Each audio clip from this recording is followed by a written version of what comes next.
तीन द्वारा विभाज्य तीन अनुक्रमिक संख्या का योग 45 है। लघुत्तम संख्या क्या होगी? हेलो डियर्स, डिस्कस कर रहे हैं एप्टीट्यूड। टॉपिक है नंबर सिस्टम और जिसे कहते हैं संख्या पद्धति।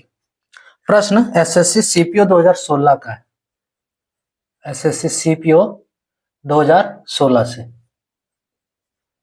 क्या दिया है?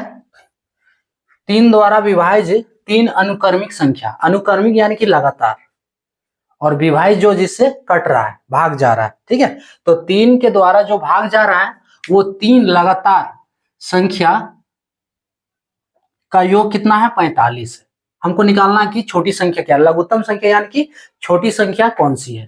ठीक है, तो हम मान लेते हैं, माना कि तीन से विभाज्य आप लोग जब सॉल्व करोगे तो इतना लैंग्वेज नहीं लिखना है। ठीक है, इस कॉन्सेप्ट को समझाने के लिए हम इतना थोड़ा लैंग्वेज लिखेंगे। आप जब समझ जाओगे तो इतना लैंग्वेज लिखने की जरूरत नहीं, आप डायरेक्ट सॉल्व कर सकते हो। ठीक है, सो माना कि हम मान लेंगे कि तीन से विभाज्य तीन अनुक्रमिक संख्या, अनुक्रमिक मीन्स लगातार, है ना। सो तीन अनुक्रमिक संख्या क्या मान लेते हैं? पहला वाला मान लेते हैं x। ठीक है, पहला वाला x मान लेंगे तो दूसरा क्या होगा? x+3 होगा। ठीक है, तीन से विभाज्य तीन अनुक्रमिक संख्या है ना, तीन से विभाज्य होना चाहिए। तो अगर x विभाज्य है तो अगला संख्या जो लगातार तीन से विभाज्य होगा वो x+3 होगा। अब इसके बाद वाला क्या होगा? x+3+3 यानी कि x+6।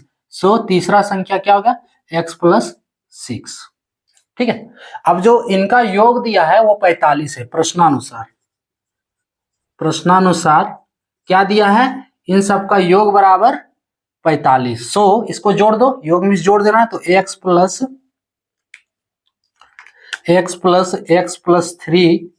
प्लस x+6 बराबर 45। इस प्रश्न के लिए बस ये इक्वेशन इंपॉर्टेंट है और कुछ नहीं। इस प्रश्न में क्या है? ये इक्वेशन। ठीक है, ये इक्वेशन बना लोगे, आपका प्रश्न सॉल्व हो गया है। इसको कैलकुलेट करके x का वैल्यू निकाल सकते हो। क्लियर? सो क्या है, ये सिर्फ इक्वेशन बनाना है इस प्रश्न के लिए, ये आना चाहिए, प्रश्न आपका क्लियर हो जाएगा। देखो आप इसको जोड़ो, x+x+x 3x प्लस 3 + 6 9 बराबर 45। ठीक है, सो 3x बराबर 9 को LHS से RHS ले चलते हैं तो 3x बराबर 45 - 9। फाइनली 3x का वैल्यू कितना हो गया? 36 हो गया। इसलिए x बराबर 36/3 है ना। कितना बार में कटा? 12 बार में।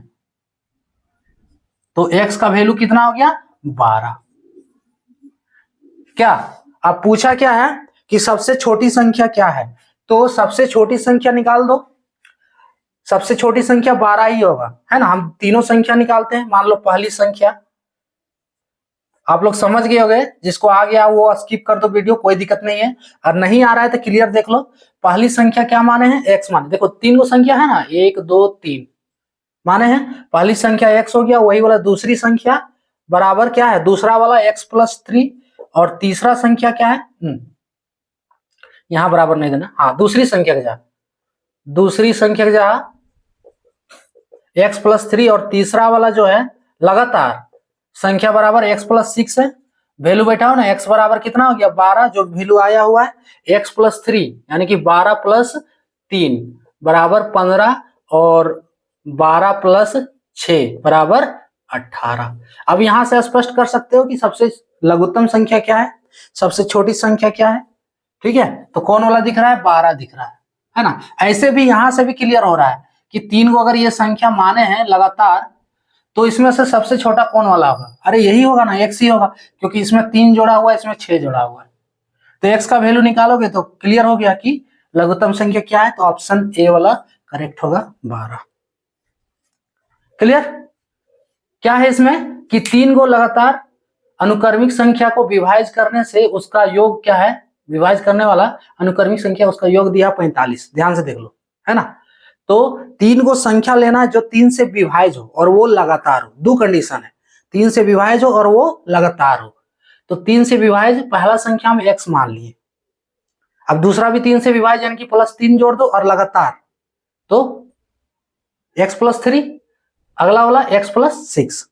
ठीक है, अब इन सब का योग क्या दिया है, 45 दिया, यानी कि इन सबको जोड़ के 45 हो रहा है। इन सबको जोड़ दो 45, ये इक्वेशन बना लोगे। इसको सॉल्व कर देने से x का वैल्यू मिल गया 12, जो कि सबसे छोटी संख्या है। कैसे है यहां देखो, डिस्कस किए हुए। क्लियर? तो ये था टॉपिक। चाहिए